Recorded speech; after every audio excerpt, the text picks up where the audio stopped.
नमस्कार. डॉक्टर सुरू आयुर्वेदिक क्लिनिक या यूट्यूब चॅनलमध्ये तुमचं मनापासून स्वागत. आज 25 डिसेंबर 2024. आमचे आयुर्वेदातील परात्पर गुरु बृहत्त्रैरत्न वैद्यराज आत्माराम वामन दातार शास्त्री अर्थात आप्पा यांची 29वी पुण्यतिथी. माझ्या आई वडिलांचे हे गुरु त्यांनी भरभरून दिलं ते तुमच्यापर्यंत पोहोचवण्याचा आम्ही कायम प्रयत्न करत आलोय. पांचभौतिक चिकित्सेचे प्रणेते आमचे आप्पा म्हणजेच दातार शास्त्री गुरुजी.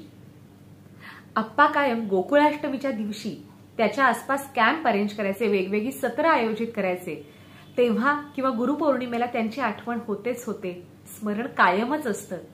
पण या निमित्तानं आपण काय करू शकतो, आप्पांना आदरांजली कशी वाहू शकतो असा विचार करताना मनात आलं की त्यांनी पांचभौतिक चिकित्सेच्या अंतर्गत अनेक वेगवेगळे विषय मांडले, जास्त प्रकर्षाने काही सिद्धांत आपल्यासमोर आणले, आयुर्वेदाचं उपबृहण केलं, खूप नव्या गोष्टी पण दिल्या आणि आयुर्वेदातच असणाऱ्या अनेक गोष्टी प्रकर्षाने पुढे आणून मांडल्या. त्या आम्हाला समजाव्यात यासाठी अक्षर स्वरूपात पुस्तक रूपाने मार्गदर्शन केलं. ते अत्यंत द्रष्टे होते.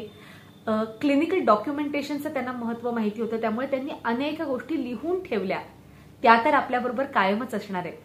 म्हणजे जरी 25 डिसेंबर 1995 साली त्यांचा देह पंचमहाभूतात विलीन झाला असला तरी गुरुतत्व हे विभू आहे, नित्य आहे, कायम असणार आहेत. त्यामुळे त्यांचे आशीर्वाद आपल्याबरोबर आहेतच. पण मग ते आणखीन चांगल्या पद्धतीने सोप्या शब्दात मांडण्याचा आम्ही प्रयत्न करणार आहोत. ह्या सिरीजच्या अंतर्गत विशेषत्वानं वैद्यवर्गासाठी व्हिडिओज केले जाणार आहेत की ज्या काही संकल्पना आप्पांनी मांडल्या त्या आणखीन एलॅबोरेट करून त्यांचे काही शिष्य आपल्यासमोर मांडतील आणि त्या आपल्यापर्यंत घेऊन यायचा हा प्रयत्न आहे. अर्थात जे नॉन मेडिको आहेत, म्हणजे ज्यांना कदाचित आयुर्वेदाची पदवी नाही पण आयुर्वेदाबद्दल इंटरेस्ट आहे, त्यांनाही त्यातून काहीतरी नक्कीच मिळेल.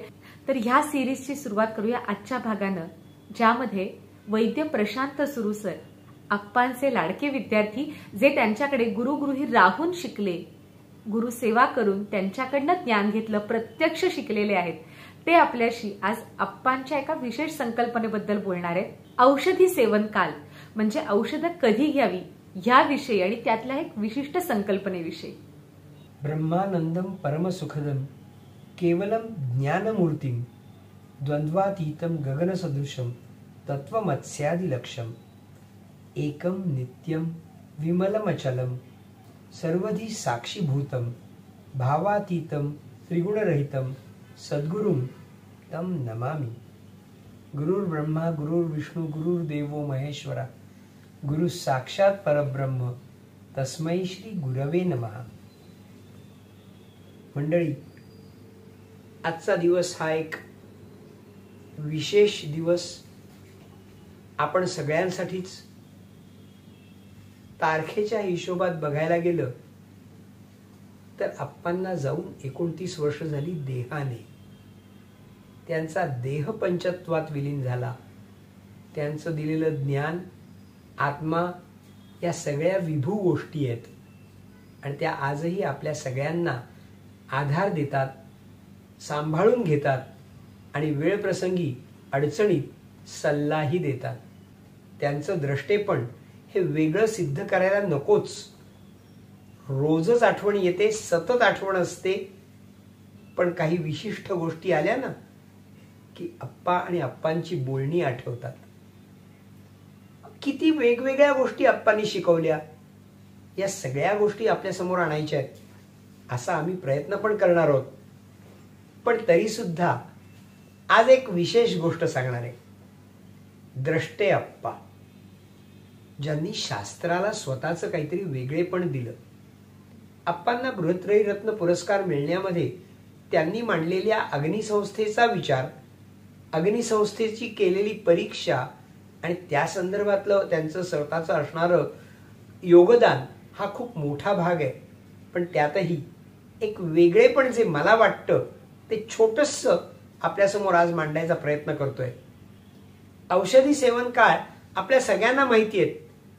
अभक्त, प्रागभक्त, अधोभक्त, मध्यभक्त, सामुद्ग, समभक्त, सग्रास, ग्रासांतर, वेगवेगळ्या प्रकारांनी आपण घेतो. मुहुर्मुहू आहेत. याची एक जर नीट अभ्यास केला तर अशी एक परिस्थिती लक्षात येते की बरेच वेळा वायूचा विचार करून, म्हणजे प्राणाकरता मुहुर्मुहू, व्यानाकरता दुपारच्या जेवणानंतर, रात्रीच्या जेवणानंतर घेतलेलं औषध हे उदान वायूवर काम करणार, समान वायूचं सामुद्ग अन्नात मिसळून सग्रास किंवा ग्रासांतर अशा स्वरूपात दिलं जातं. अपान वायूवरचं औषध हे भोजनापूर्वी घ्यायचं आहे, म्हणजे वायूचा विचार झाला. कफाचा विचार करताना केलेला विचार आहे मुहुर्मुहू, ग्रासांतर किंवा अन्नातून मिसळून, समभक्त किंवा अशा प्रकाराने. अप्पांचं द्रष्टेपण ज्यांनी अधोरेखित केलं जातं ते म्हणजे अप्पांनी दिलेली एक वैशिष्ट्यपूर्ण वेळ. सकाळी 10 वाजता आणि दुपारी 2 वाजता औषधी सेवन काळाची एक वेळ निश्चित केली गेली. काही औषधं फक्त 10 वाजता, काही औषधं फक्त 2 वाजता, काही औषधं 10 आणि 2 अशी आणि इतरही वेळेला दिली जाऊ शकतात. पण 10 आणि 2चं वैशिष्ट्य काय? इतरत्र न केलेला पित्ताचा, अग्नीचा विचार करणारा हा अग्निसखा आणि अग्नीचा अभ्यासक आपल्याला सांगतोय की निसर्गातला सकाळी 6 ते 10 हा कफाचा काळ आहे, 10 ते 2 हा दुपारचा पित्ताचा काळ आहे, 2 ते 6 हा वात प्राधान्यतेचा काळ आहे आणि त्या औषधांचा त्या ठिकाणी जाऊन काम होणार आहे. याचा विचार अप्पांशिवाय मला इतरत्र कुठे आढळलेला नाही. माध्यान्नीला येताना सूर्य बरोबर उंचावर असताना त्याच्या अगोदरचे 2 तास आणि नंतरचे 2 तास, 12-12:30 हा आपल्याला अन्न सेवनाकरताचा उत्कृष्ट काळ मानला जातो, तर त्याच्या अगोदर 2 तास आणि त्याच्या नंतरचा 2 तासानंतरचा काळ. खरं सांगायचं तर सकाळी नाश्ता न्याहारी काहीतरी झाली असेल तर तीही पहिल्या टप्प्यातनं पचली आहे. नव्याने आता आमाशय स्वच्छ होऊन तिथं काहीतरी नवीन पित्ताचं उदिरण होणार आहे. अशा अवस्थेत असताना 10 वाजता, 10चा थोडासा वेळ 15 मिनिटं पुढे मागे होऊ शकतो, पण पित्ताच्या उद्रेकाच्या काळाचा विचार करून अगोदर 2 तास असा हे औषध सेवन करायचा काळ आहे. मग त्याच्यामध्ये फलत्रिकादी येऊ शकतं, श्वदंष्ट्रादी येऊ शकतं. विशेषे करून यकृत, प्लीहा, मूत्रपिंड, अधोशोषानंतर मूत्रपिंडावर होणारे परिणाम यासारख्या ठिकाणी औषध देताना 10 वाजता आणि भोजनोत्तर 2 तासांनी, म्हणजे जठरातलं पहिला पचनाचा पहिला टप्पा, प्रथम अवस्था पुढे गेल्यानंतर पुन्हा जी पुढची प्रक्रिया होणार आहे त्याकरता 2 वाजता असं हे औषध दिलं जातं. मग ते फलत्रिकादी असेल, गोक्षुरादी असेल, वरांगकक्षार किंवा रजनीयोग असेल, याचा हा विशेष वेळ आहे की जे पित्तावर आणि या अवयवांवर काम करणं अपेक्षित आहे. त्या वेळेला ही औषधं वापरता येतात. मग मंजिष्ठा, उपळसरी यांच्यासारखं आम्ल आणि क्षाराचा संयोग असणारं औषध सुद्धा सरगुण वाढवायचा आहे, पित्ताचे कोणते गुण वाढवायचे याप्रमाणे वापरायचे असतात. रक्तातली उष्णता वाढली असेल तर वारंवार व्यानोदानापासून अपानापर्यंत, सरक्त अवस्था असेल मलमूत्राची तर भोजनापूर्वी अशी औषधं दिली जातात, जसं गिरीज.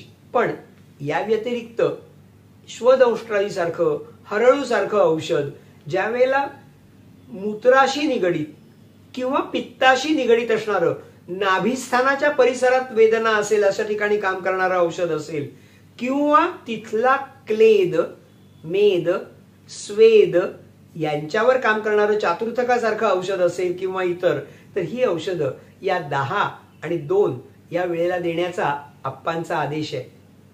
हा विचार मला आयुर्वेदातल्या इतर विचारांपेक्षा खूप वेगळा वाटला, मनाला खूप भावला. आज अप्पा तुमची आठवण येणं अपरिहार्य आहे आणि अशा वेळेला तुमचं हे सांगणं आम्हाला कायम चिकित्सा करताना उपयोगी पडतं. व्यवसायात तुमच्याशिवाय तर आम्ही उभे राहिलो नसतोच मुळी, पण तुम्ही दिलेले सिद्धांत, तुम्ही दिलेले ठोकताळे याच्या जोरावर आमची वाटचाल चालू आहे आणि मला खात्री आहे आता यापुढची पिढी सुद्धा तुमच्या मार्गदर्शनाखाली या सगळ्या मुद्द्यांवर पांचभौतिक चिकित्सा प्रणाली, पंचमहाभूतांना घेऊन, पंचतत्वांना घेऊन 5ही खंडात पसरवेल आणि हे ज्ञान तुम्ही जसे विभू आहात तसं सर्वत्र विभू रूपाने राहील. तुमची कृपा आम्हा सर्वांवर, आम्हा विद्यार्थ्यांवर आणि आयुर्वेदाच्या सर्व साधकांवर अशीच राहू दे. प्रणाम. हे मजेची स्तव जाहले. पंचमहाभूत आणि आप्पा हे वेगळंच समीकरणे 2009-10च्या कॉन्फरन्सच्या निमित्तानं हे पुस्तक प्रकाशित केलं गेलं होतं आणि त्यामध्ये आप्पांच्या वेगवेगळ्या विद्यार्थ्यांनी वेगवेगळ्या वैशिष्ट्यपूर्ण संकल्पनांबद्दल लिहिलेलं आहे.